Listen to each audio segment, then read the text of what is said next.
આગળનો પ્રશ્ન છે કે ભારતની અંદર ગુજરાતની અંદર જે ગ્લોબલ વાઇબ્રન્ટ ગુજરાત સમિટ થાય છે, વાઇબ્રન્ટ ગુજરાત સમિટ, એની બાબતે બે વિધાન આપેલા છે. સાચું વિધાન આપણે જે છે એ કહેવાનું છે કે this summit has been organised every year since 2003.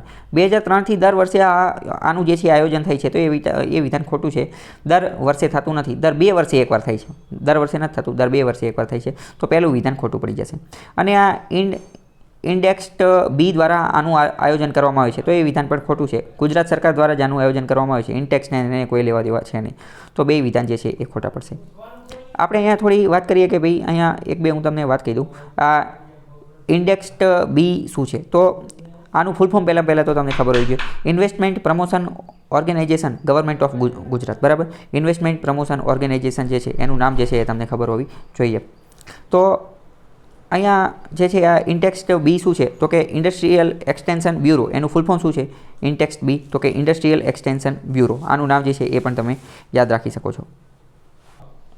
પહેલાં તો આ જે ઇન્ટેક્સ્ડ બી જે છે એનું ફૂલ ફોર્મ તમને ખબર હોવી જોઈએ. શું છે? તો કે industrial extension bureau. Industrial extension bureau. આનું મુખ્ય કામ શું છે? તો કે ભારતની અંદર ઇન્ડસ્ટ્રી ઉદ્યોગો જે છે એનું ડેવલપમેન્ટ થાય. ભારતની અંદર ગુજરાતની અંદર વધુ અને વધુ ઇન્વેસ્ટમેન્ટને રોકાણને એ બધું આવે. વધુ ને વધુ જે છે એ રોકાણ કરે ને એ બધું જે છે એ એનું મુખ્ય કામ છે. અને ગુજરાતની અંદર ઇન્વેસ્ટમેન્ટને પ્રમોશન કરવા માટેની આ એક રીતની એપેક્સ બોડી જે છે એ છે. અને એના અંતર્ગત જે છે એ ઇકોનોમિક ગ્રોથને એવું બધું થઈ શકે એની બધી વાતુચીતું જે છે આની અંદર કરેલી છે.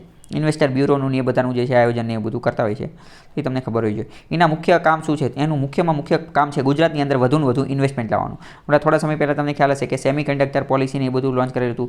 આ SIR ધોલેરા ને એવું બધું બનેલું છે. ગિફ્ટ સિટી ને બધું બનાવેલું છે. તો એ બધા અંતર્ગત વધુ ને વધુ જે છે એ રોકાણ લાવવાનું. લોકેશન એનાલિસિસ કરે કે કઈ જગ્યાએ લોકેશન, જેમ કે ધોલેરા SIR બનાવે છે સેમી કન્ડક્ટર માટેનું. પછી આપણે આ રાજકોટ હીરાસરની અંદર એરપોર્ટ બનાવ્યું. પછી ઓલા કણે ગિફ્ટ સિટીની અંદર ને એવું બધું બનાવ્યું. તો જે તે લોકેશન જે છે ત્યાં કઈ ફેસિલિટી આપવી પડશે અને શું છે ને સાઇટ આઈડેન્ટિફિકેશન કરીને એ બધાનું લેતી દેતી ને એ બધું કરે. ઇન્વેસ્ટરને અમુક ફેસિલિટી ને એવું બધું આપવાનું એ બધું કામ ને એવું બધું જે છે કરતા હોય છે. બાકી તમે એકવાર પોઝ કરીને જોઈ લેજો.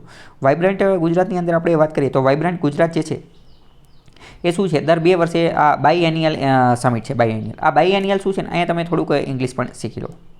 બે શબ્દ આવતો હોય. બાયએન્યુઅલનો મતલબ શું થાય? બાયએન્યુઅલનો મતલબ થાય એક જ વર્ષમાં 2 વાર. BIANNUAL બાયએન્યુઅલ. અહીંયા એ શબ્દ એ આવી જાય ને બાયએન્યુઅલ તો એક વર્ષની અંદર 2 વાર. એક વર્ષની અંદર 2 વાર. જ્યારે બાયએન્યુઅલ આ એની બદલે ખાલી એની બદલે શું થઈ જાય? ઈ થઈ જાય.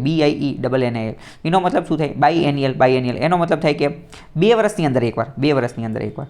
બાયએન્યુઅલનો મતલબ શું? બાયએન્યુઅલ. જો એ આવતો હોય એનો મતલબ એમ થાય કે એક વર્ષની અંદર 2 વાર થાય છે. એક વર્ષની અંદર 2 વાર. જ્યારે બાયએન્યુઅલ ઈ આવી જાય ઈ તો એનો મતલબ શું? 2 વર્ષે એકવાર થાય છે. 2 વર્ષે એકવાર. તો આ જે વાઇબ્રન્ટ ગુજરાત જે છે આ ઈ વાળું છે બાયએન્યુઅલ. એટલે કે 2 વર્ષે એકવાર થાય. 2 વર્ષે એનું આયોજન જે છે એ એકવાર થતું હોય છે. તો અહીંયા એ બધું આપેલું છે. તમે એકવાર પોઝ કરીને જોઈ લેજો. ઇંગ્લિશવાળો ટોપિક પણ યાદ રાખી લેજો.